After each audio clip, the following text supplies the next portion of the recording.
Today's Giving Day, we are highlighting a hyper-local news service in Richmond that's giving young people a platform to highlight issues important to them in their community. The nonprofit Richmond Pulse hires teens and young adults from Richmond to cover stories in Richmond. KTVU's Alex Savage talked with the executive director of Richmond Pulse about how the organization is using storytelling to bring about change.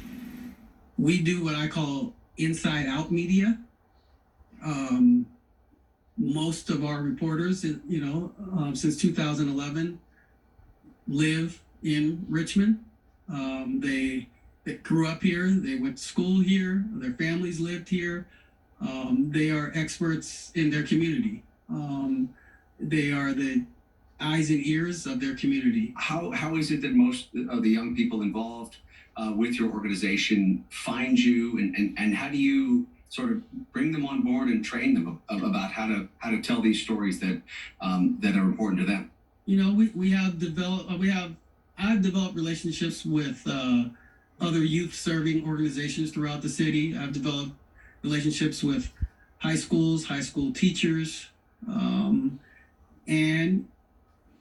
I've just basically asked young people if they would be interested in writing about their neighborhoods, their community, their perspective. And I got into this work doing youth media a long time ago. The difference with what we're doing now is usually youth media is peer-to-peer. It's young people writing for other young people.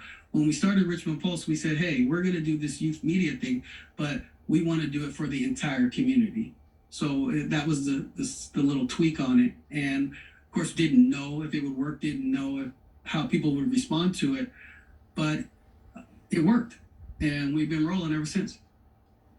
And as you said, you have been around for more than a decade now.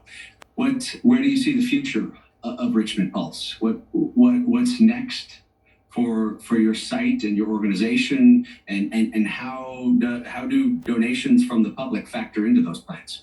Well, we're going to keep the website going, obviously, but we also publish a monthly bilingual news print edition that really, people have responded well to, and that penetrates very well. I know we assume everyone is online. I know we assume everybody's got $90 a month for internet service. It's not always the case. So the print edition just penetrates in a way that the phone and the computer doesn't. Not everyone has access to that. I got the idea originally from going to local churches here in Richmond and seeing the power of the church bulletin. It's this little sheet of paper and it just goes around to everyone. But everything that was on it was community news, and things news you can use, and things that people needed, and they could take home and put it on their wall or pass around to someone. And I was like, yeah, we need to do something like that. I know print is dead, everybody says that, and it's a digital age, but if in a city at this size and in a community like this, print can still be very impactful. Man, you save those clippings forever. If you'd like to donate to Richmond Pulse, please scan the QR code on your screen right now. Also, head over to our website, ktvu.com/givingday.